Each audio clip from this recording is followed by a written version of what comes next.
Այսօր բարձրաձայն ասում է, որ Երևանը Երևանն էլ է իրենցը, Սևանն էլ է իրենցը եւ ինչ Հայաստան։ Եվ այլի կրկնում եմ, սիրելի ժողովուրդ, դուք իմացեք, որ Նիկոլ Փաշինյանը ավելի ադրբեջանամետ ու թրքամետ է, քան Ալիևը երևի թե։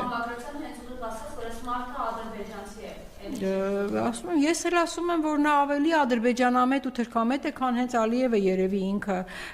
Ես չեմ կարող նրա կենսաբանական տվյալների մասին որևէ բան ասել, բայց ինքը ողջամիտ կասկած առաջացնող հայտարարություն է։ Այնպես որ չեմ էլ կարող հերքել եւ ողջամիտ կասկած կա, որ Բագրատյանի ասածը կարող է ճիշտ լինել։ Նրա վարքագծից ելնելով։ Տպավորություն է, որ այս մարդը ինքնական հրաժարվում է բոլոր միջազգային հայցերից, պահանջներից եւ դրա, այսպես ասենք, տեսանելի աղաչներից մեկը նաեւ կարծում եմ գիտեք այն մարդասպանին, որը 44 օրյա պատերազմում գլխատեց 85-ամյա հային եւ